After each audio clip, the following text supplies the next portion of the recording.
On the job, every minute counts. That's why Lowe's now has ProBlock Quick Dry Primer, expertly manufactured by Sherwin-Williams. Engineered for pros to dry fast and go on smooth for virtually flawless results that keep your job moving. It's available in oil and water-based, and getting it is easy. Order online by 2 p.m. and get free same-day delivery right to your job site. Lowe's, we help, you save. Orders placed after 2 p.m. will be delivered next day. Valid in select zip codes. Subject to driver availability. More terms apply. The only thing that makes an Oklahoma fried onion burger more famous? Putting Kraft Real Mayo on the bun. For nearly 100 years, Oklahoma families have trusted its creamy, balanced taste to make every bite feel like home. So pick up Kraft Real Mayo at the store today.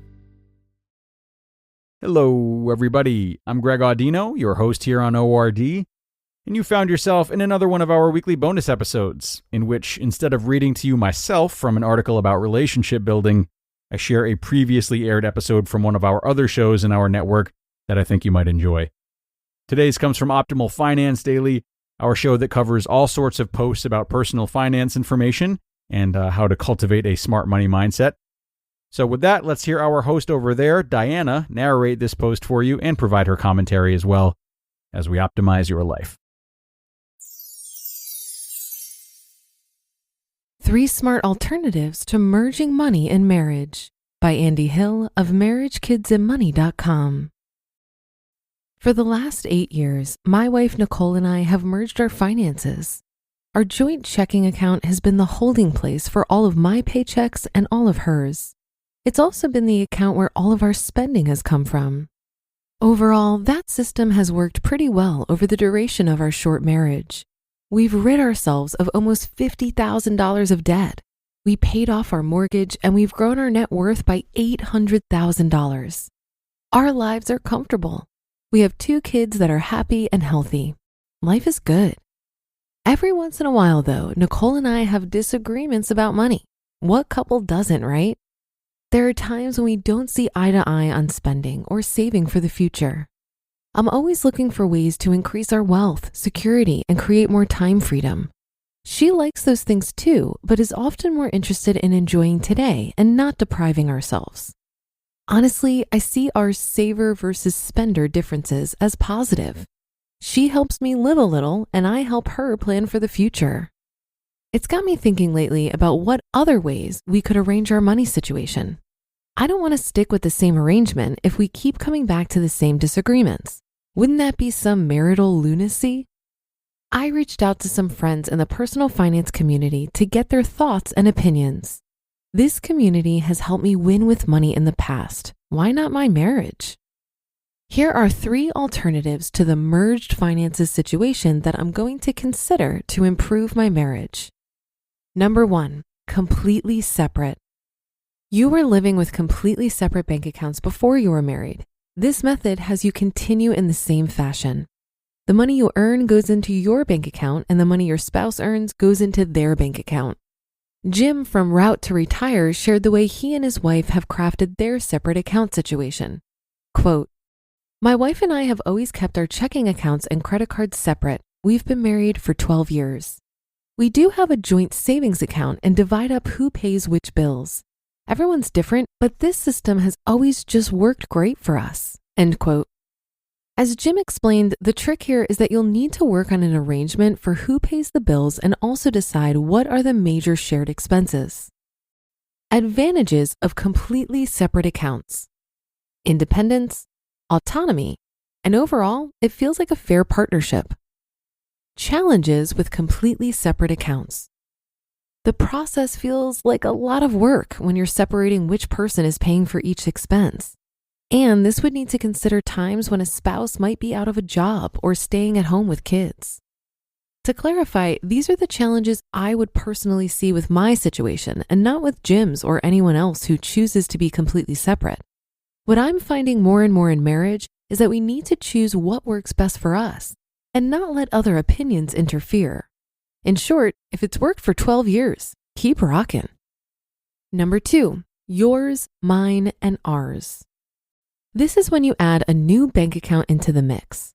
The ours account is the place where you plop a fixed amount of money for your joint household expenses. That way, you're parking money in a specific spot and not putting the responsibility of one bill or expense on the other person. The yours account is for your partner to do as they please, and the mine account is for you to do the same. Bonnie from 43 Blue Doors shared why this approach has worked well for her and her husband in the past. Quote, "When we were both working, we kept separate accounts. An equal amount of our paychecks went into one joint account and paid all household bills. We did this simply because it was easier. It works because we have the same financial values. In my opinion, that is the key. Separate or joint doesn't really matter if you don't share the same values." End quote. Bonnie's point on similar financial values resonated with me and got me thinking. My wife Nicole definitely likes to have fun and spend, but she's also incredibly responsible with her money as well. She doesn't spend without purpose or care for limits. That's why it's tough for me, and probably incorrect, to simply label her as the spender and me the saver. I like buying stuff too. I digress. Advantages of yours, mine, and ours. Similar to completely separate, you have independence and autonomy. You're adding a specific account for the shared expenses now. This allows for more automation and ease for transferring money. And there is the potential for fewer money fights over the small stuff. Challenges with yours, mine, and ours. Again, this feels like a lot of work. And as situations change, like job loss or major life changes, you'd have to make adjustments to the plan to ensure your spouse feels taken care of. And number 3, joint with no questions asked allowances. This method has you and your spouse throw all of your money into one joint checking account instead of 2 or 3, just one. Then you budget out your monthly household expenses, debt payments, investments, and fund money, and assign every dollar coming in. The trick here, though, is to ensure you're budgeting out a healthy allowance for what each partner defines as fun. That fun can be anything from hair coloring to skydiving, McDonald's trips, drinks with the boys, lunch with the ladies, anything and everything that your monthly income allows. As the current household breadwinner, Kat Alford wants to ensure her husband has the freedom to buy the things that make him happy without having to check in. Quote, "Everything is joint, but we have separate allowances. We each got $1,000 for the year this year to spend however we wanted, no questions asked." End quote. I felt some definite kinship when Kat shared that some of her husband's favorite buys are bourbon and hair products. Smart man. Advantages of joint with no questions asked allowances. Less work with just one account. And autonomy with your healthy allowance. Challenges with joint with no questions asked allowances. Requires a lot of self-control not to overspend. And if no questions are asked, then the relationship needs to be strong. In reviewing all of these other options, I'm not sure if they would help or hinder my relationship with my wife. Right now, I'm making significantly more than her as far as income, but I want her to feel the independence and autonomy to spend on things that make her happy, within reason, of course. You know what? This calls for an epic conversation with my bride. I wonder what she'll think of these options. Shaking things up after 8 years is probably good for our marriage. You just listened to the post titled 3 Smart Alternatives to Merging Money in Marriage by Andy Hill of MarriageKidsAndMoney.com. Looking to get out there and feel the in your hair? Chevy EVs have you covered. Like the Blazer EV with bold style that's sure to you away. And with Silverado EV, towing is a breeze with the capability to hitch up and tow with ease. And Equinox EV helps you keep moving along like with confidence. Chevrolet, together let's drive. The only thing that makes an Oklahoma fried onion burger more famous? Putting Kraft Real Mayo on the bun. For nearly 100 years, Oklahoma families have trusted its creamy, balanced taste to make every bite feel like home. So pick up Kraft Real Mayo at the store today. I don't think we can overstress the importance of aligning with your partner when it comes to finances. I've been talking a lot to my Midwestern gentlemen about money and the implications of merging our households last year. Now, as someone who talks about money every single day, I have the benefit of being desensitized to the taboo around this subject matter.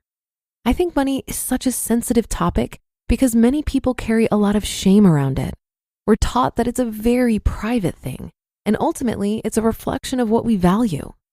If there's a discrepancy between what we say we value and what we're spending our money on, that can create a very uncomfortable dynamic with our partner. Money is also a form of independence, and so having to negotiate with another person regarding money can create a power struggle that is really about so much more than money. I personally have never had to make financial decisions with another person, and so taking things really slow and having many transparent and ongoing conversations about money is really helping me. What we've done is agree on a budget for our joint expenses, and we've been tracking against that budget using Mint so we can continue to refine it. Next year, we plan to create savings and investment goals that we both contribute to each month. Anything outside of that is fair game and allows us both to maintain an element of independence. Regardless of the actual tactics we decide to implement, we recognize that, again, how we manage our money together is a reflection of what we value. And so most of our conversations have been about aligning on those values and dreaming up common goals. That should do it for today. Have a happy rest of your day, and I'll see you on the Thursday show tomorrow, where your optimal life awaits.